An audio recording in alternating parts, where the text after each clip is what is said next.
So Isobel Moore is our final speaker before we move on to the panel discussion. Isobel, as I said at the beginning, started with ERG when it was received many years ago, moved back to Wales. I think that was your principal reason for leaving us, and has worked with the Natural Resources in Wales, an environment agency, and moderately recently moved to DEFRA to work with DEFRA, working on PM in the PM targets team at DEFRA, and is going to be talking to us about assessing compliance in future. Thank you, Isobel. Thank you. Thanks ever so much, and thanks, Ben, for the introduction. I'm absolutely delighted to be here, as you can imagine, because Ben said I started here within ERG, as was South East Institute of Public Health 29 years ago. Ben and I, as he said, started on the first day. We are together, and I actually got interviewed by Sean Beavers for that role.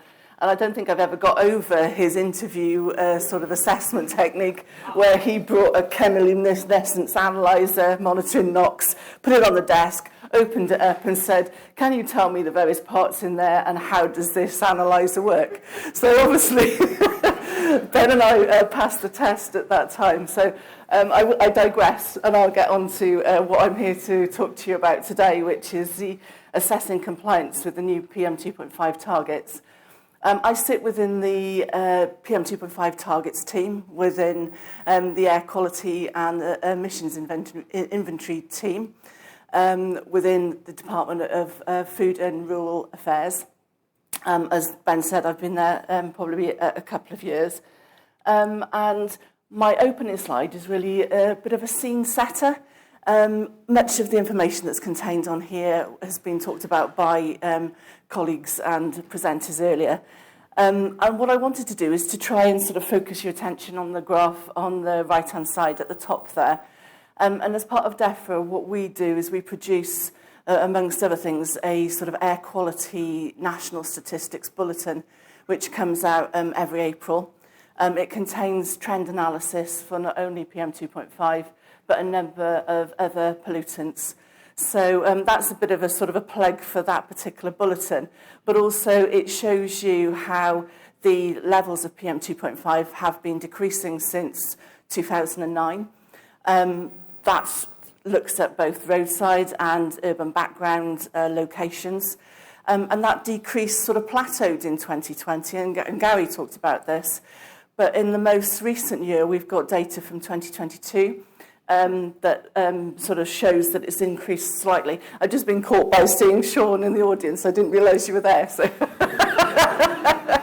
but thank you also.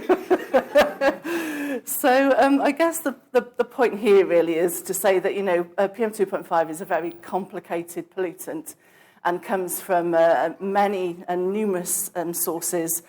And we also produce an annual statement of pollution, which is the air pollution in the UK report that's been produced by many years. And for those that have not noticed, our most recent publication came out yesterday and looks at data from 2022.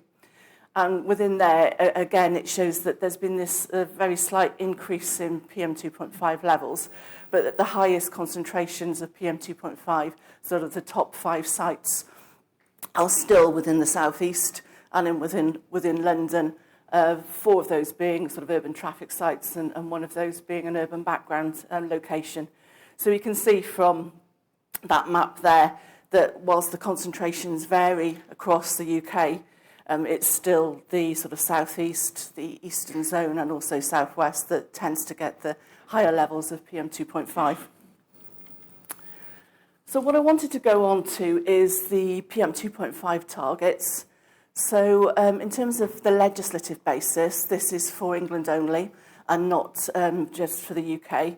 And the Environment Act in 2021 came out 9th of November. And what that really did was to set an overarching framework for how the PM2.5 targets needed to be set and what needed to be put in place. So the sorts of things it set out for the PM2.5 targets, but also for other environmental activities such as biodiversity, resource efficiency, waste reduction, and also water, is it set that framework as to what needed to be included when new targets came forward.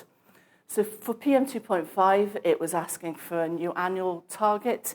It was setting out that it needed to be also a long-term target of greater than 15 years, and also that they needed to be objectively measurable, and also that the Secretary of State was satisfied that those targets would be met in the future. On the basis of that legal sort of framework, a consultation occurred during 2022, and brand new targets were established and enshrined within law at the start of this year, which was on the 30th of January. And those pieces of, well, the single piece of legislation is the environmental targets, fine particulate matter regulations, which now set those 2 new targets for England for PM2.5. So that's an annual mean concentration target of 10 micrograms per metre cubed by 2040, known as the annual mean concentration target, and also a population exposure reduction target, which is a comparison to 2018 and the target of a 35% reduction by the time we get to 2040. And that's called the PERT, for the population exposure reduction target. And the intention is for those 2 targets to work in parallel. So they should be helping us to target the highest levels of PM2.5, but also reduce the levels that we're exposed to. That's the areas where people work and people live, so we can reduce that population exposure going forward. What they don't do is replace the air quality limit values that are currently within the Air Quality Standards Regulations 2010. They merely add and build onto those. And that existing legislation is not only for England, it's for the other administrations as well, and also contains limit values and targets that we assess against.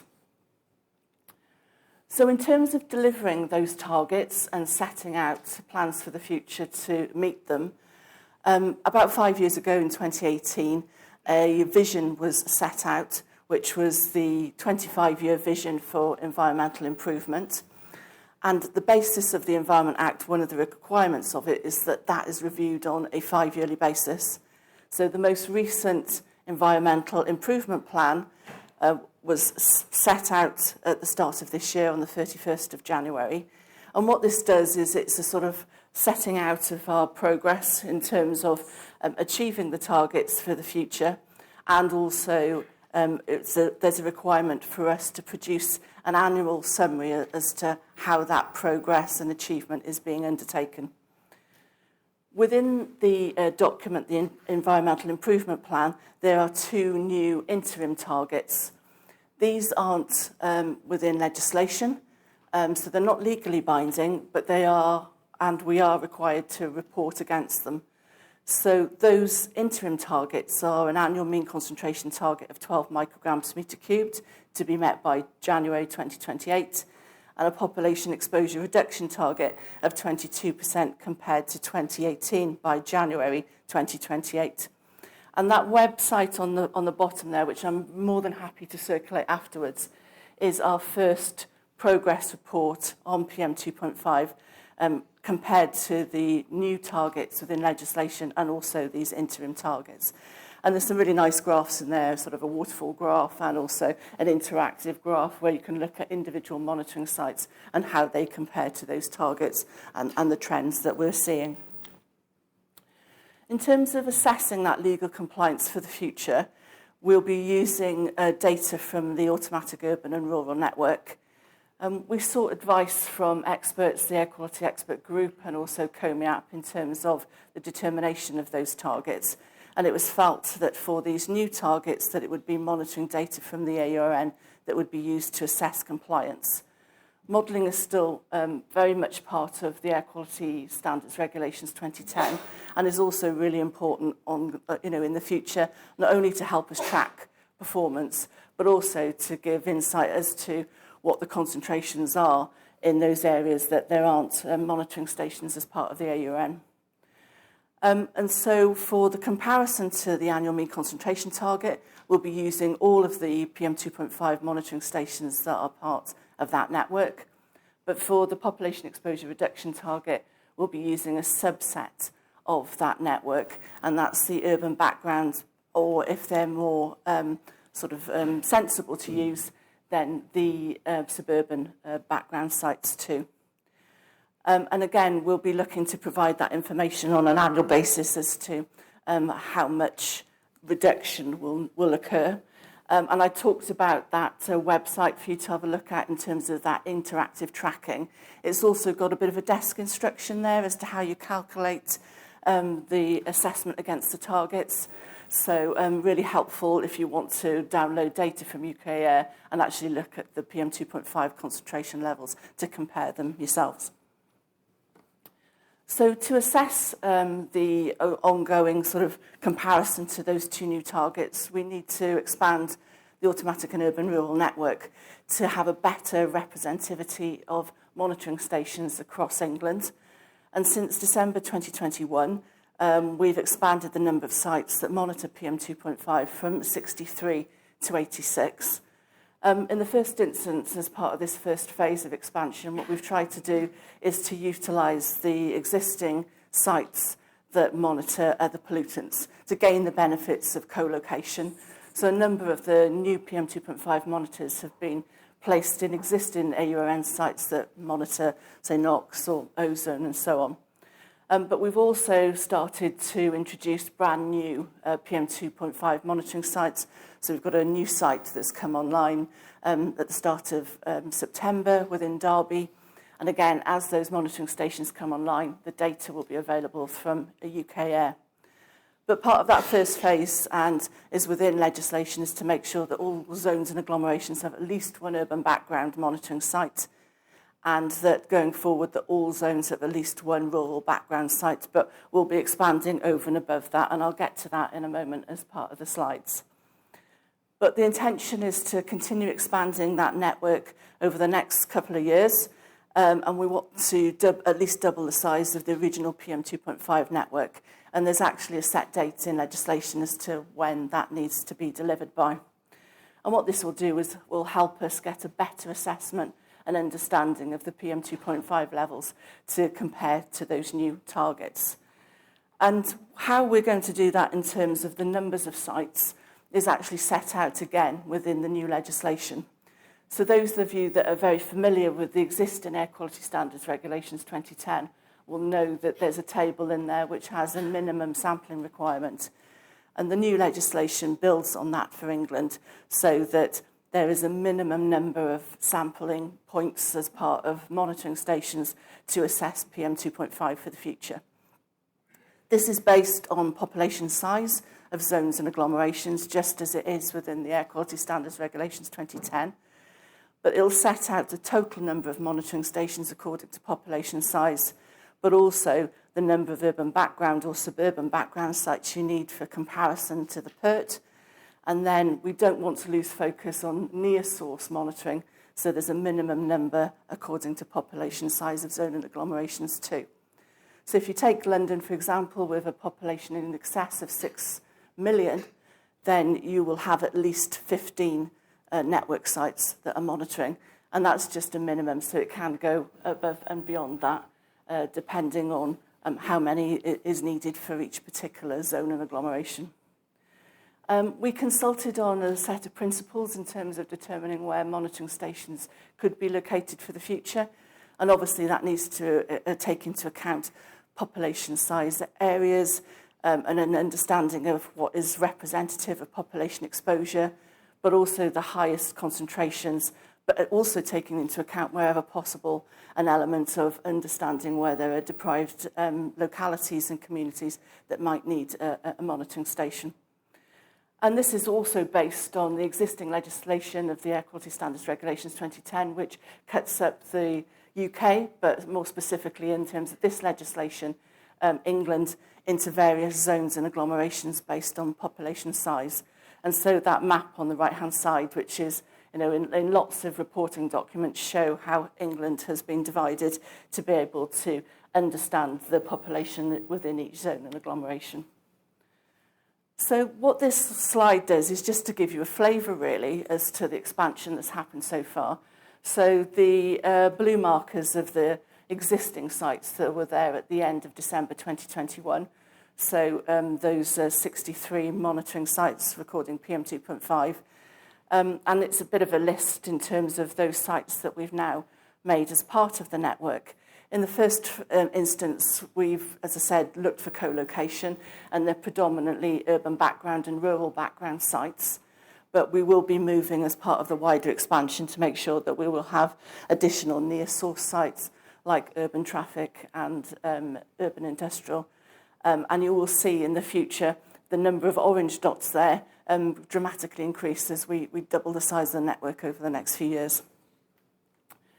But there's also wider considerations, and again, David made it very clear as to why it's really important that we don't just understand PM2.5 mass, but we also understand speciation, particle count, and also the components of particulates going forward. And we want to make sure that we're able to not sort of dovetail with the existing supersite infrastructure that's currently in place. David talked about London Marylebone and London Honor Oak Park, but obviously there's a supersite structure with other universities as well. But what we're intending to do is to establish 2 new multi-instrument PM composition measurement sites in rural locations, and we're looking at the southeast and also southwest areas, obviously to better reflect our understanding given the previous map that I showed in terms of where the highest concentrations are currently. We also don't want to lose sight in terms of expanding the AUN more generally for other pollutants. And we've already expanded the ozone network to the tune of 15 to 16 monitors so far since January 2022. And we'll be adding an additional number of ozone monitors over the next couple of years, where we're adding new PM2.5 monitoring sites. So our intention is to add a few ozone monitors at the same time. But David also talked about the importance of understanding black carbon. And currently within England, there's only 6 monitoring sites that currently monitor black carbon. And so we're looking to increase those numbers over the next few years. And our intention is to add another 8 black carbon monitors in addition to the 2 rural multi-instrument sites, so that we can get a better geographical distribution of that monitoring across England and also be more reflective of the zones that are currently within place.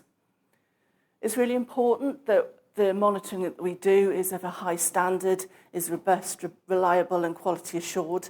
And the standards that are used for PM2.5 are established through the European Committee for Standardisation and also the British standards within the UK. And they've got a series of standard documentation which sort of sets out the performance instrument standards for not only PM2.5 but also other pollutants. And particularly for PM2.5, we're aware that that's currently being reviewed and redeveloped within Europe. Within England, we hope to continue and intend to continue using the standards that are currently in place.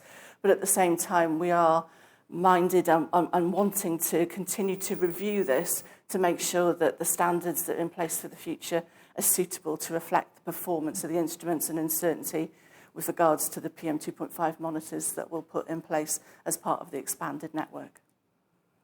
Okay, I've taken up enough of your time. So, as I said, my part is sort of monitoring within DEFRA, so really happy to answer any questions in terms of the PM2.5 expansion.